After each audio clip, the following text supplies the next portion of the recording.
বিসমিল্লাহির রহমানির রহিম। আসসালামু আলাইকুম। সম্মানিত কুয়েত প্রবাসী ভাই ও বোনেরা, কুয়েত দূতাবাস একটা নতুন বিজ্ঞপ্তি প্রকাশ করছে। বিশেষ করে যাদের আকামা শেষ হয়ে যাচ্ছে কিন্তু আপনাদের পাসপোর্টের মেয়াদ নাই, পাসপোর্টের মেয়াদ না থাকার কারণে আপনারা আকামা নবায়ন করতে পারতেছেন না।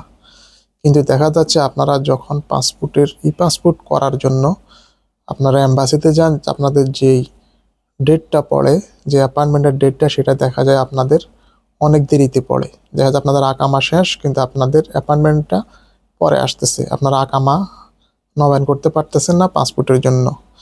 তাদের জন্য একটি বিশেষ সুবিধা চালু করেছে বাংলাদেশ দূতাবাস। আপনারা অবশ্যই ভিডিওটি সম্পূর্ণ দেখবেন। সম্পূর্ণ দেখলে আপনি বিস্তারিত জানতে পারবেন। আর আপনি যদি আমার চ্যানেলে নতুন হয়ে থাকেন অবশ্যই আমার চ্যানেলটি সাবস্ক্রাইব করে পাশে থাকবেন। আর যদি ফেসবুক পেজ থেকে ভিডিওগুলো দেখেন অবশ্যই ফেসবুক পেজটি ফলো দিয়ে রাখবেন। বাংলাদেশ দূতাবাস আজ একটি বিজ্ঞপ্তি প্রকাশ করছে। বিশেষ করে যারা আকামা লাগাবে, আকামার মেয়াদ শেষ হয়ে আসছে কিন্তু পাসপোর্টে তাদের মেয়াদ নেই, তারা পাসপোর্টের জন্য তারা অ্যাপয়েন্টমেন্ট নেওয়ার চেষ্টা করতেছে কিন্তু অ্যাপয়েন্টমেন্ট নিতে পারতেছে না। আর অ্যাপয়েন্টমেন্ট পালেও দেখা যায় তাদের পাসপোর্টের মেয়াদ শেষ হয়ে যায় অথবা তাদের আকামার মেয়াদ শেষ হয়ে যায়। এমতো অবস্থায় বাংলাদেশ দূতাবাস একটি খুব ভালো একটি পদক্ষেপ গ্রহণ করেছে, সেটা আমি আপনাদের সামনে পুঙ্খানুভাবে বিস্তারিত আলোচনা করছি।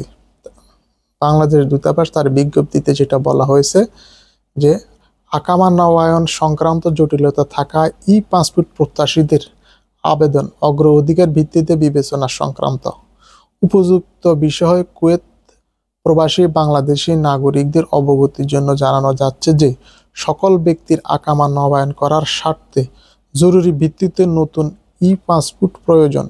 কিন্তু পাসপোর্ট আবেদন জমা দেওয়ার তারিখ বা অ্যাপয়েন্টমেন্ট অনেক পরে পাচ্ছেন।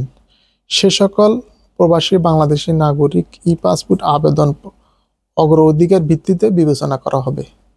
যারা আপনারা পাসপোর্টদের জন্য যারা আপনারা অ্যাপয়েন্টমেন্ট নিতে চাচ্ছেন, দেখা যায় আকামা শেষ হয়ে যাচ্ছে, তাদের অগ্রাধিকার দেওয়া হবে। আর এক্ষেত্রে আপনাকে সরাসরি দূতাবাসে যোগাযোগ করতে হবে।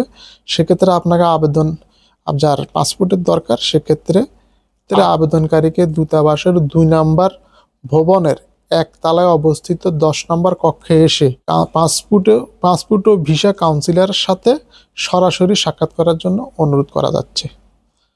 তাই আপনারা বিস্তারিত জানতে পারছেন। যারা আকামা লাগাবেন, পাসপোর্টের মেয়াদ নেই, অবশ্যই আপনারা সরাসরি কুয়েতে অবস্থিত বাংলাদেশ এম্বাসিতে যাবেন, গেলে আপনাদের সমস্যার সমাধান হয়ে যাবে। ভিডিওটি ভালো লাগলে শেয়ার করে দেবেন এবং লাইক করবেন, কমেন্টস করবেন। আল্লাহ হাফেজ।